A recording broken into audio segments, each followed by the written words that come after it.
स्वागत है आप सभी का हमारे यूट्यूब चैनल नीतीश जोन में। आप सब जानते हैं कि आप सभी का एग्ज़ाम काफ़ी नज़दीक आ गई है, इसलिए हम आज से क्लास 10वीं का बिहार बोर्ड का जो टेस्ट सीरीज है चैप्टर वाइज सारे सब्जेक्ट का अपने इस यूट्यूब चैनल नीतीश जोन पर डालता रहूँगा रोज़ 12 बजे। और आप सब जानते हैं कि हमारे पास ऑब्जेक्टिव का भी 50% हिस्सा रहता है बोर्ड एग्ज़ाम में 50% हिस्सा रहता है, इसलिए हमें ऑब्जेक्टिव पर भी अच्छी तरह से फोकस रखनी चाहिए। इसलिए हम आज से रैपिड टेस्ट सीरीज स्टार्ट करने जा रहे हैं। रैपिड टेस्ट सीरीज जो कि आज से आपको एग्ज़ाम तक लगातार चलता रहेगा। इस यूट्यूब चैनल पे रोज़ दिन के 12 बजे चलता रहेगा। तो आज हम स्टार्ट करने जा रहे हैं हिंदी का पहला अध्याय, जिसका नाम है श्रम विभाजन जाति प्रथा, जिनके लेखक हैं डॉक्टर भीमराव अंबेडकर। तो उनका आज हम ऑब्जेक्टिव प्रश्न हल करने जा रहे हैं, जो कि हमारे उपयोगी परीक्षाओं में काफ़ी महत्वपूर्ण भूमिका निभाएगी। पहला प्रश्न जो है हमारे स्क्रीन पे वो है श्रम विभाजन और जाति प्रथा के लेखक कौन है। तो इसका जो सही आंसर हो जाएगा वो होगा डॉक्टर भीमराव अंबेडकर। क्या होगा? डॉक्टर भीमराव अंबेडकर, इसका जो सही आंसर। अब चलते हैं हम अगले प्रश्न की ओर। अगला प्रश्न कहता है डॉक्टर अंबेडकर के पिता का क्या नाम था। डॉक्टर अंबेडकर के पिता का क्या नाम था?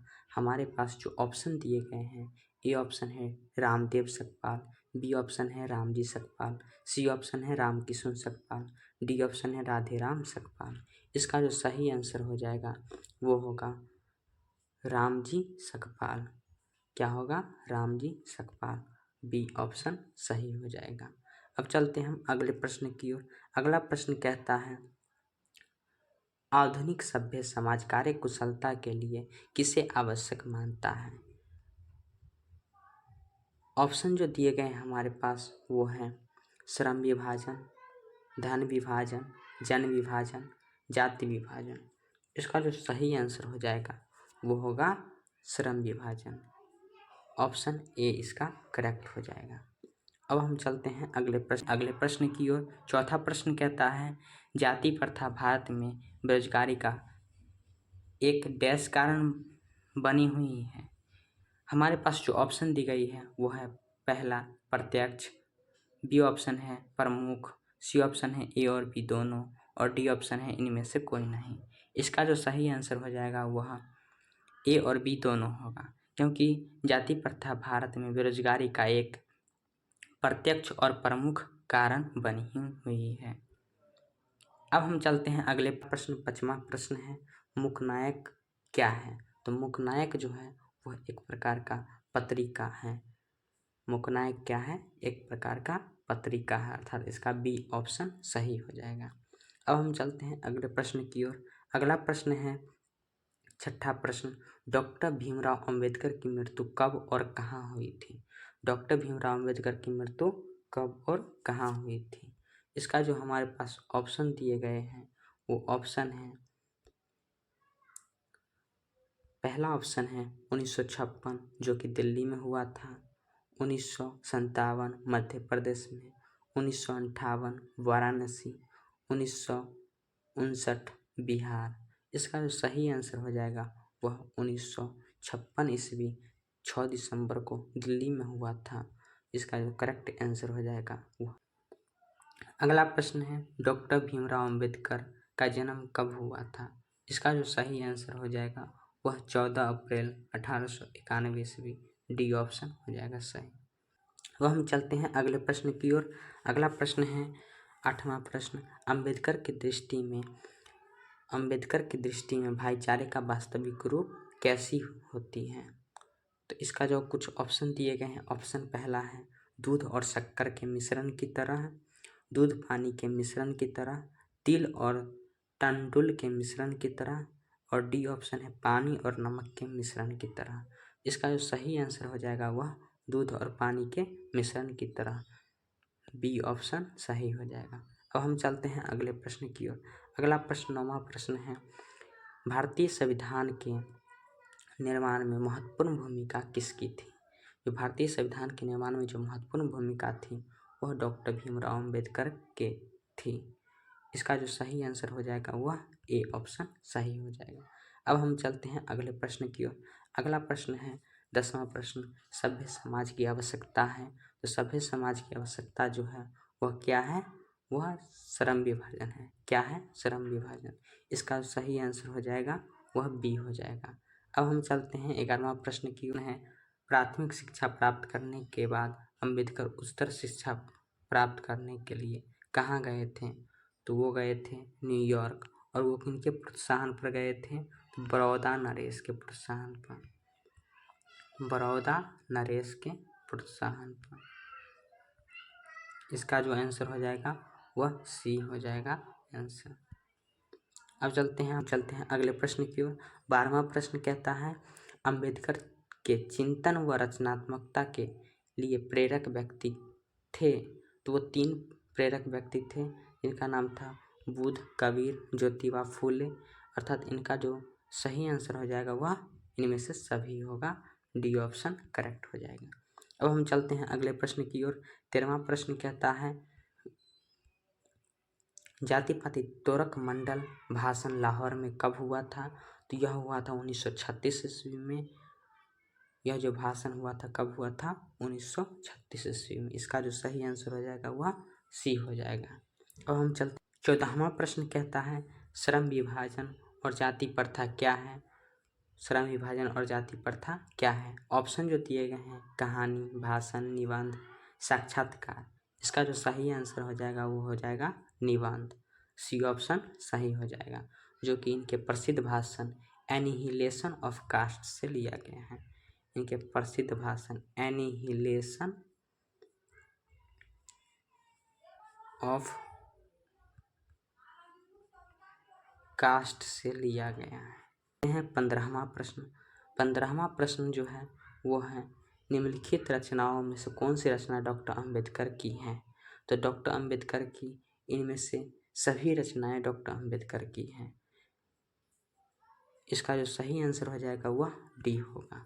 अब हम चलते हैं अगले प्रश्न की ओर। 16वां प्रश्न कहता है, आधुनिक सभ्य समाज श्रम विभाजन को आवश्यक क्यों मानता है? आधुनिक सभ्य समाज जो श्रम विभाजन को आवश्यक मानता है वह कार्य कुशलता के लिए आवश्यक मानता है। इसका जो सही आंसर हो जाएगा वह ए होगा सही आंसर। अब हम चलते हैं अगले प्रश्न की ओर।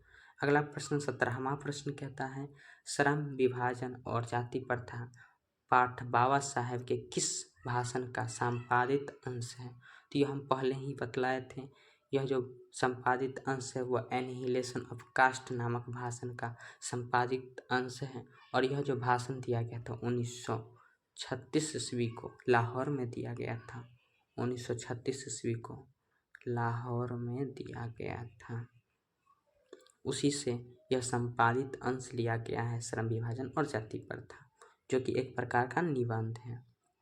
अब हम चलते हैं 18वां प्रश्न की ओर। 18वां प्रश्न कहता है, भीमराव अम्बेडकर के भाषण एनिहिलेशन ऑफ कास्ट का हिंदी रूपांतरण किसने किया था? हिंदी रूपांतरण जो किया था वह ललाई सिंह यादव ने किया था। किसने किया था? ललाई सिंह यादव। ये ऑप्शन इसका करेक्ट हो जाएगा। अब हम चलते हैं अगले प्रश्न। अगला प्रश्न जो कहता है वह, डॉक्टर अम्बेडकर का जन्म किस परिवार में हुआ था? डॉक्टर अम्बेडकर का जो जन्म हुआ था वह दलित परिवार में हुआ था। कौन से परिवार में हुआ था? दलित परिवार में हुआ था। इसका जो सही आंसर हो जाएगा सी ऑप्शन सही होगा। सी ऑप्शन सही हो जाएगा। अब हम चलते हैं 20वां प्रश्न की ओर।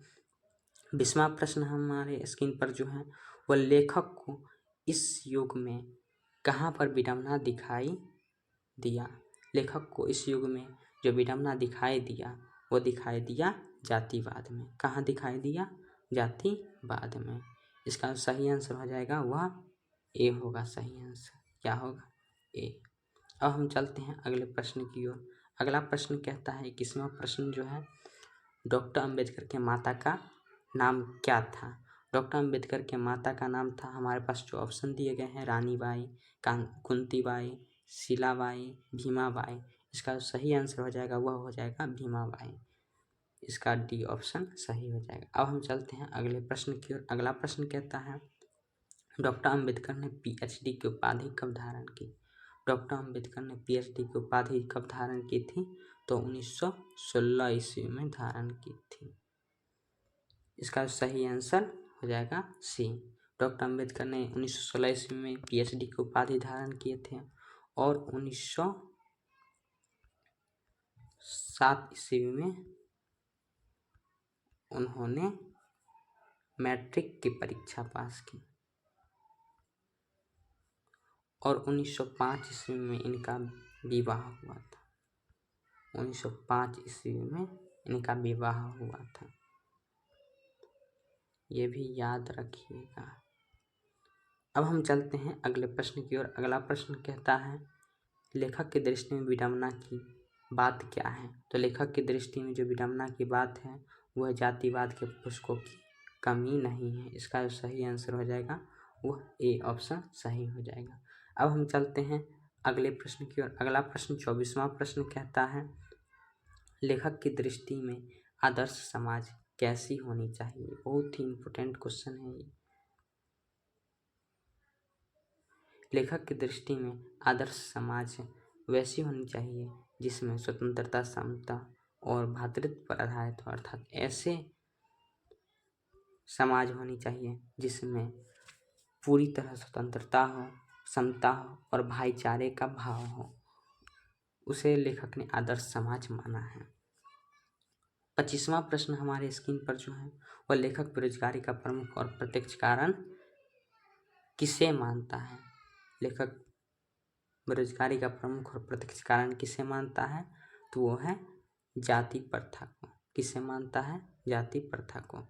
सी ऑप्शन इसका सही हो जाएगा। अब हम चलते हैं अगले प्रश्न की ओर। अगला प्रश्न कहता है the caste in India their mechanism. यह किसकी रचना है? The caste in India their mechanism जो डॉक्टर भीमराव अम्बेडकर ने लिखे थे। इसका जो सही आंसर हो जाएगा वह ए हो जाएगा। अब हम चलते हैं अगले प्रश्न की ओर। अगला प्रश्न कहता है 27वां प्रश्न आर्थिक पहलू से भी जाति प्रथा डैश है। तो आर्थिक पहलू से भी जाति प्रथा जो है वह हानिकारक है। इसका सही आंसर हो जाएगा वह बी होगा। अब हम चलते हैं अगले प्रश्न की ओर। डॉक्टर भीमराव अम्बेडकर का जन्म कहाँ हुआ था? डॉक्टर भीमराव अम्बेडकर का जो जन्म हुआ था वो पहले भी बतलाए हम महू मध्य प्रदेश में हुआ था। इसका जो ए ऑप्शन सही हो जाएगा। अब हम चलते हैं अगले प्रश्न की ओर। 29वां प्रश्न कहता है डॉक्टर अंबेडकर किस पत्रिका का संपादन किया? तो डॉक्टर अंबेडकर ने जो पत्रिका संपादन किए थे वह बहिष्कृत पत्रिका का संपादन किए थे। इसका जो सही आंसर हो जाएगा सी हो जाएगा। अब हम चलते हैं अगले प्रश्न की ओर और लास्ट प्रश्न है आज हमारे पास भारतीय संविधान का निर्माता के रूप में हम किसे जानते हैं? तो इसका जो सही आंसर हो जाएगा वो हो जाएगा भीमराव अंबेडकर को। बी ऑप्शन सही हो जाएगा। जिन लोगों ने अभी तक सब्सक्राइब नहीं किए हैं चैनल को वो जल्दी से नीतीश जोन चैनल को सब्सक्राइब कर लीजिए और प्लस में बेल आइकन को ऑल ज़रूर कर लीजिएगा ताकि हम जो भी वीडियो डालेंगे उसका नोटिफिकेशन आप तक पहुंचता रहे। धन्यवाद। आप सभी इसी तरह जुड़ते रहिए हमारे चैनल पर।